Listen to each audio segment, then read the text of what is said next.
जीवन बगिया ऐसी उलझी, फूल उगे कम कांटे ज्यादा, सिमटा जीवन डूबी सांसें, आना है तो अब भी आजा। यदि आपने अभी तक अंतिम अध्याय नहीं देखा है तो कृपया करके अंतिम अध्याय देखें, उसके बाद ही इस अध्याय में प्रवेश करें। कोई भी वस्तु दूसरी वस्तु में परिवर्तित हो सकती है, दूसरी वस्तु में ही नहीं, वस्तु ऊर्जा में परिवर्तित हो सकती है, उसके साथ एक हो सकती है। वही एटॉमिक एनर्जी का रहस्य है। वस्तु को से साथ में परिवर्तित करना तो अणु विस्फोट हो जाता है, और एक छोटा सा अणु अब विस्फोट होता है तो विराट ऊर्जा पैदा होती है।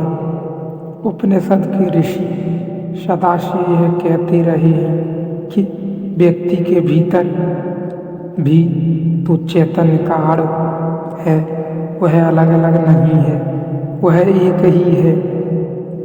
ऊपर के रूप में अलग है, भीतर जो चेतना है वह एक है। तो जैसे ही हम भीतर अपने में जाते हैं, हम अपने की बाहर हो जाते हैं।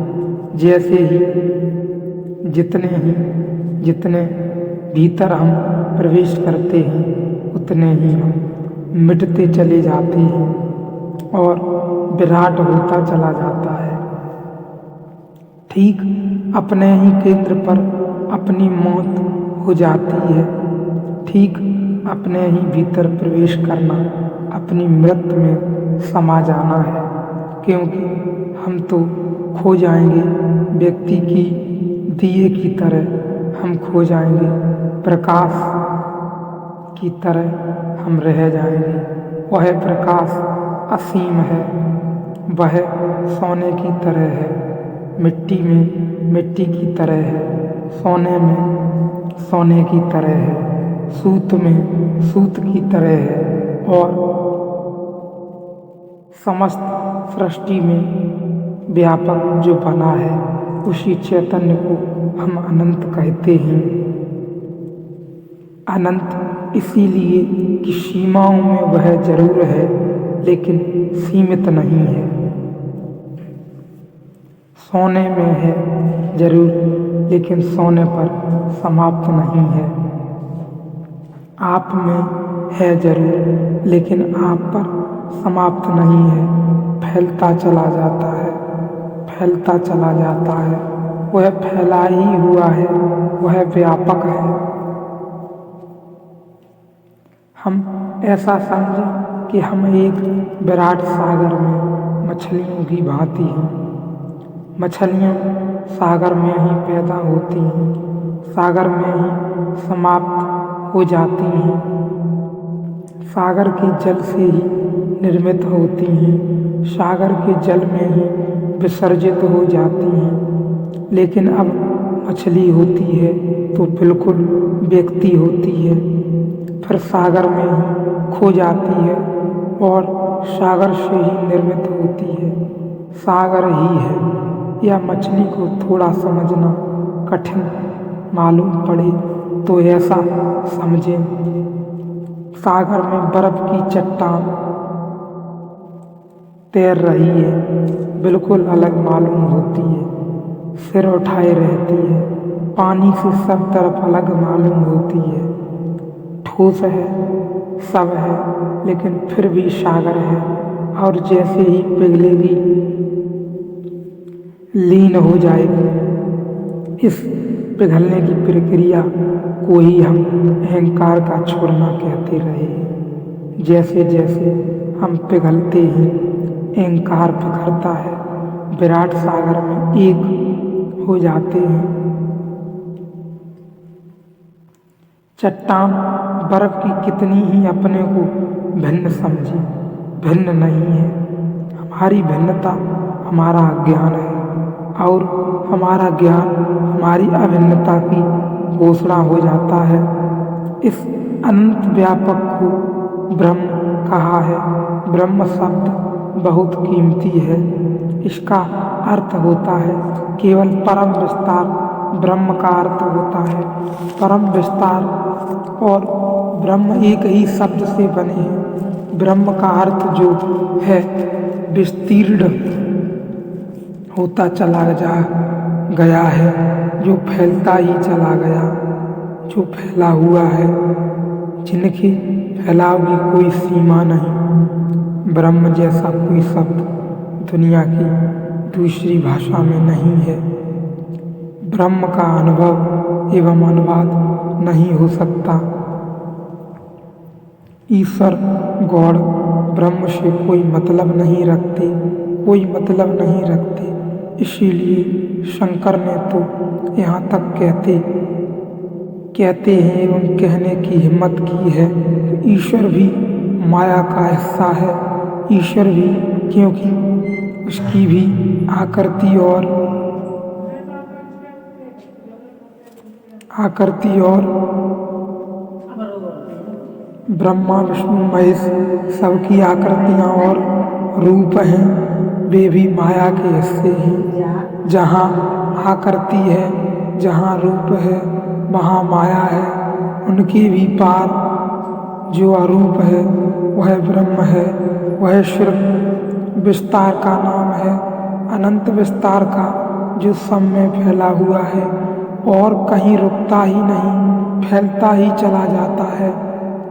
इसलिए अनंत चला, जो सुख में चैतन्य स्वरूप है, अपरिमित आनंद है, शेष रहे सुख का स्वरूप है। इसीलिए उसे आनंद कहते हैं।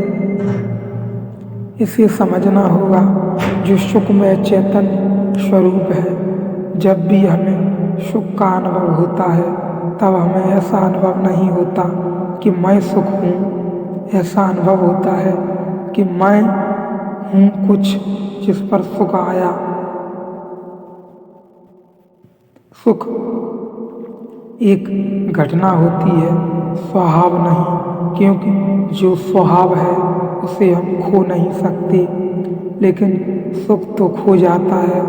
आज सुख है, सुबह सांझ दुख हो जाता है। सुख आता है, दुख आता है, मेरे ऊपर आते हैं, मेरे ऊपर घटित होते और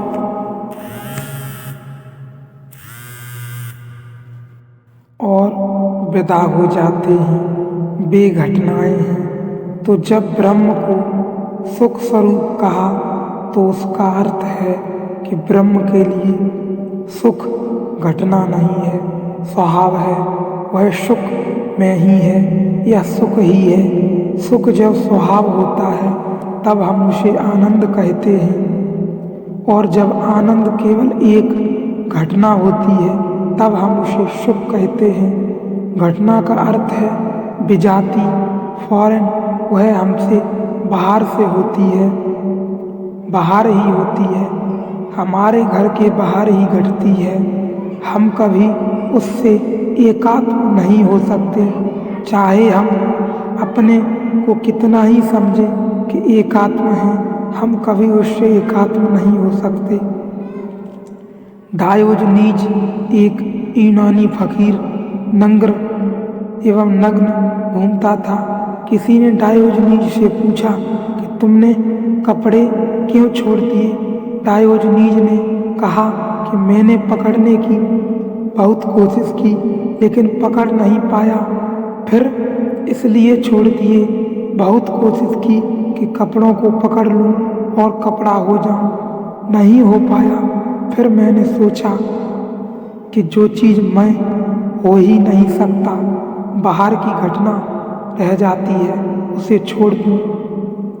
नम्रता मेरा स्वभाव है, डायोजनीज ने कहा, और कपड़े ऊपर से थे। ऊपर भले कपड़े थे लेकिन भीतर मैं नग्न ही था। तो